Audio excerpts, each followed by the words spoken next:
네, 감사합니다. 우리 서로 인사합시다. 사랑하고 축복합니다. 영상으로 참여한 분들도 환영합니다. 자, 오늘 성경의 말씀 에스겔서 17장부터 20장까지의 말씀을 읽었죠. 근데 여러 가지 비유들이 여기 말씀 속에 있어서 이게 무슨 말씀을 의미하는가 하는 것을 생각하게 될 겁니다. 즉 17장에 보면 17장부터 보시죠. 17장 1절과 2절 한번 봅시다. 시작. 여호와의 말씀에 내게 임하여 이르시되 인자야 너는 이스라엘 족속에게 수수께끼와 비유를 말하라 하면서 비유가 이렇게 나오고 있습니다. 그러니까 첫 번째 나온 비유가 1절부터 10절까지 있는 말씀이고 11절부터는 그 비유가 무슨 뜻인가를 해석하는 말씀이 마지막까지 기록이 되어져 있습니다. 거기는 어떤 비유가 있냐면 두 독수리가 있는데 이 색깔이 화려하고 날개가 크고 깃이 길고 털이 많은 아주 풍성한 아주 좋은 큰 독수리가 있었습니다. 그런데 이 독수리가 레바논에는 백향목의 높은 가지 하나를 끊어서 여기 있어요. 상인의 성읍, 상인의 성읍을 어디를 말하냐면 바벨론을 말하는 거예요. 백향목 하나를 독수리가 백향목 하나 가지를 꺾어서 어디다 갖다 심었는가? 상인의 성읍 바벨론에다가 심었단 말이에요. 그런데 그곳에 심었더니 아주 그 가지가 잎이 무성한 포도나무가 되어져서 모든 사람들을 향기롭게 하고 모든 사람을 좋게 하는 그런 나무가 되어졌다. 그런 얘기를 하고 있는 거예요. 그런데 또 다른 독수리 한 마리가 역시 화려하고 날개가 크고 더 깃털이 많고 털이 무성한 그런 아주 훌륭한 독수리가 찾아와서 레바논의 백향목 가지 하나를 또 포도나무 가지 포도나무 가지 무성한 그 포도나무가 그 독수리를 바라보면서 굳이 이렇게 말하는 거예요. 나로 하여금 이곳에 있지 말고 다른 곳으로 옮겨 심어달라고. 다른 곳으로 옮겨 심어달라고. 옥토에 심겨져 있는 그 포도나무 가지로 하여금 다른 곳으로 가서 심겨달라고. 그래서 다른 곳으로 심겨달라고 하니까 다른 곳으로 심겨달라고 하니 그다음에 이제 무슨 말이 나오냐면 그러면 어떻게 무성한 좋은 열매를 맺을 수 있겠느냐. 결국 말라서 뽑혀 사라져 버리지 않겠는가 하는 얘기가 11절까지 있는 말씀이에요. 그래서 그 9절에 보니까 이렇게 8절과 9절 봅시다. 7절부터 볼까요? 또 날개가 크고 털이 많은 큰 독수리 하나가 있었는데 그 포도나무가 그 독수리에게 물을 받으려고 그 심어진 두둑에서 옥토가 된 그 두둑에서 그를 향하여 뿌리를 뻗고 가지를 퍼줬는데 그 포도나무를 물가 옥토에 심은 것 가지를 냈고 열매를 맺어 아름다운 포도나무를 이루게 하려 하였습니다. 너는 이르기를 주 여호와의 말씀에 그 나무가 능히 번성하겠느냐? 이 독수리가 어찌 뿌리를 빼고 열매를 맺다며 그 나무가 시들게 하지 아니하겠느냐? 그 연한 가지가 마르게 하지 아니하겠느냐? 많은 백성이나 강한 팔이나 그 뿌리를 뽑으리라. 볼지어다 그것이 심어졌느냐 번성하겠느냐? 동풍에 부딪힐 때에 아주 마르지 아니하겠느냐? 그 자라던 두둑에서 마르리라 하셨다 하라. 이 말씀 속에는 그들로 하여금 지금 옥토에 뿌려져 있는 그 심겨져 있는 포도나무가 독수리에게 쳐가서 우리가 이곳을 말고 다른 데 가서 먼 데 가서 그리고 그곳에 물을 좀 대달라고 그렇게 부탁하는 이야기가 있습니다. 그래서 그렇게 청을 하니까 그렇게 해가지고서 뭐 나무가 잘 자랄 수 있겠느냐 걱정하는 이야기가 오늘 성경 속에 기록이 되어져 있는 것이죠. 이 얘기의 배경을 설명하는 것이 이제 그 다음 11절부터 기록이 되어져 있는데 즉 옥토에 그 레바논의 백향목의 한 가지를 옥토에 물이 두둑한 둔덕에 심었다는 얘기는 무엇을 말하는 거 아니? 이스라엘 백성이 바벨론의 포로로 잡혀가 있는 것을 상징적으로 말하는 거예요. 그런데 일단의 사람들은 바벨론에 지금 포로로 잡혀가서 거기서 잘 살고 있어요. 잘 살고 있어요. 열매가 풍성하고 잎이 무성하고 잘 살고 있음을 이야기하는데, 일단의 무리들은 자기들을 뽑아다가 애굽으로, 다른 곳에, 애굽이 살 곳이라고 해서 그곳으로 옮겨달라고 이렇게 얘기하는 거예요. 그래서 이 설명인즉슨 바벨론에 잘 살고 있는데 굳이 그럼에도 불구하고 또 애굽으로 우리를 옮겨달라고 하는 것이 맞겠느냐? 그건 사는 길이 아니다 하는 얘기를 지금 비유를 통해서 이야기하는데, 이게 무슨 얘기예요? 하나님께서 에스겔 선지자를 통하여서 주시는 말씀인 것이죠. 여기 레바논의 백향목의 가지를 뽑았다라고 하는 말씀 속에는 이런 의미가 있습니다. 레바논의 백향목은 교만을 상징하는 거예요.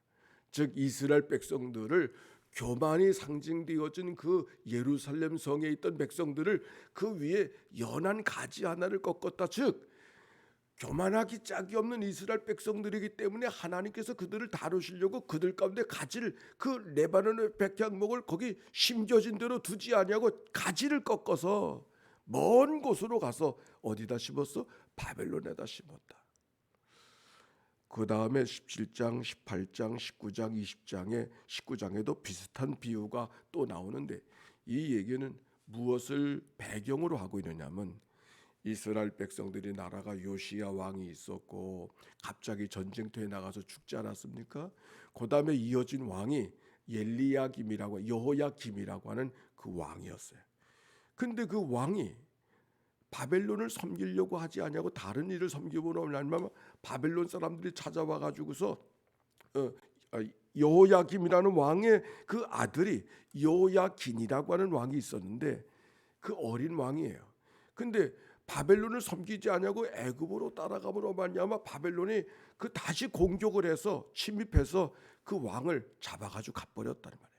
어린 왕을 잡아가지고 갔어요. 어린 왕을 잡아가지고 간 것을 지금 여기서 연한 가지 하나를 꺾어가지고 갔다, 그것을 상징하고 있는 것이죠. 그래서 바벨론의 포로로 잡혀가 있었는데 그곳에서 있는 것은 하나님께서도 그렇게 이끌어 가시기를 원하고 계시다. 사무엘하서 17장에 보면은 하나님께서 아버지가 되시고 우리가 아들이 되어져서, 그러나 그 아들이 아들로서의 역할을 잘 하지 못하면 하나님의 인생 채찍과 사람의 매를 두어서 그들을 징계하신다. 그 말씀이 사무엘하서 7장 14절에 기록이 되어져 있어서, 이스라엘 백성들은 내 백성, 나는 내 하나님. 그래서 하나님께서 이 백성들이 하나님의 말씀대로 살아가지 아니고 교만이 저 하늘 끝까지 올라가 있는 것을 생각하고 그들을 다루시려고 인생 채찍으로 사람의 매를 두어서 그들을 지금 다루고 계시다 하는 얘기를 지금 하고 있는 거예요. 그래서 그 백성들이 지금 바벨론의 포로로 잡혀왔는데, 고생스럽기는 포로의 신분이긴 하지만, 그러나 그곳에서 지금 하나님의 거룩한 계획과 뜻이 있어서 그 계획을 잘 이루어 가고 있노라고. 그러면서 하는 얘기가, 중요한 얘기가 있어요. 우리 17장 23절 봅시다. 22절부터 봐요. 17장 22절에 시작. 주 여호와가 이같이 말씀하시되 내가 백향목 꼭대기에서 높은 가지를 꺾어다가 심으리라. 내가 그 높은 새 가지 끝에서 연한 가지를 꺾어 높고 우뚝한 솟은 산에 심되. 지금 조금 아까 설명했던 얘기가 바로 그런 거예요. 레바논의 백향목은 이스라엘 백성들을 말하는데, 교만하기 짝이 없는 백성들을 빗대어서 이야기하고, 그 백향목의 연한 가지, 새 가지, 그 어린 왕을 지금 이야기하고 있는 거예요. 근데 어떤 얘기를 하고 있는가? 23절 시작. 이스라엘 높은 산에 심으리니 그 가지가 무성하고 열매를 맺어서 아름다운 백향목이 될 것이요, 작종새가 그 아래에 깃들이며 그 가지 그늘에 살리라. 그래서 하시는 말씀이 24절. 들의 모든 나무가 나 여호와는 높은 나무를 낮추고 낮은 나무를 높이며 푸른 나무를 말리고 마른 나무를 무성하게 하는 줄을 알리라. 나 여호와는 말라고 이루느니라. 여긴 두 가지 의미가 있어요. 즉 이 모든 역사는 누가 하나님이 만들어 가시는 역사라고 하는 것을 이야기하고 있는 거예요. 또 하나는 여기 새 가지라는 말이 나와요. 근데 그 새 가지를 심었더니 결국은 어떻게 되어졌는가? 그 아름다운 백향목이 되어서 각종 새들이 그 아래 가지 무성한 그늘 안에 머무르게 되어졌다. 쉴 곳을 얻게 되어졌다. 여기 새 가지는 새로 오실 메시아 예수 그리스도를 상징하는 그런 의미였습니다. 지금은 그 교만한 백성들이 되어서 참 매를 들 수밖에 없지만, 그러나 이 매를 드는 것은 그들이 미워서가 아니라 이 역사를 통해서, 즉 바벨론으로 옮겨갔다가 다시 오게 하는 이 역사를 통해서 새 가지 하나를 통해서 온 인류들이, 온 세상의 새들이, 각종 새들이 그 그늘 아래 머무르게 하기를 원하시는 또 다른 계획이 있음을 오늘 성경이 이야기해주고 있는 거예요. 여기 연한 가지라고 하는 것은 쓸모없는 볼품이 없는 가지를 말하는 거예요. 그건 마치 사람들에게 미련하게 보이는, 될 만하지 못한, 그러나 그 미련하게 보이는 십자가를 통해서 하나님의 구원의 역사를 이루려고 하시는 하나님의 거룩한 계획이 오늘 여기 에스겔을 통하여서 한 자락 말씀으로 우리에게 나눠주고 있음을 말씀하고 있습니다.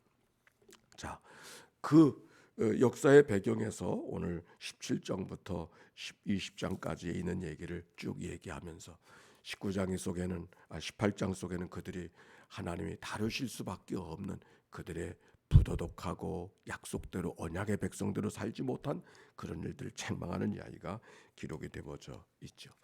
이미 우리가 그런 은혜 속에서 예수 그리스도 안에 구원받은 백성으로 오늘을 살고 있으니 얼마나 다행인가.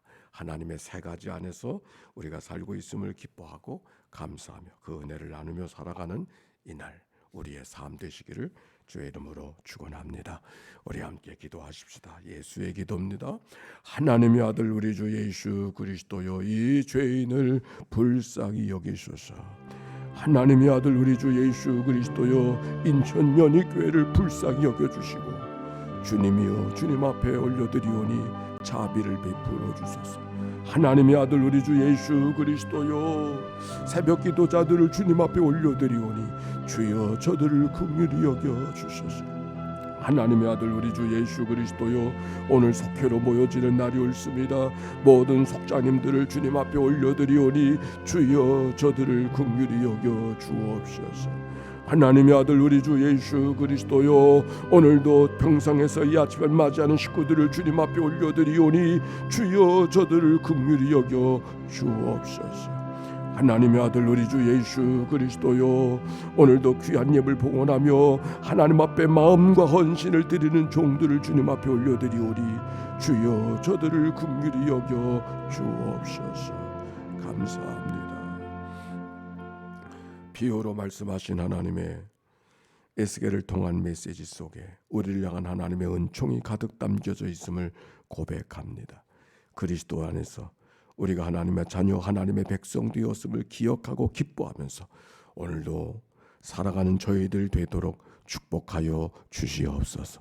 간대마다 보호하시고 위태한 일 면하게 하시며 또 많은 사람들에게 복음을 전하며 살아가는 하나님의 백성 되게 하옵소서. 구주 예수님의 이름으로 기도하옵나이다. 아멘. 이제는 성부, 성자, 성령 삼일체 하나님의 크신 은혜와 사랑과 역사가 이제와 같이 영원히 함께해 주시기를 축원하옵나이다. 아멘.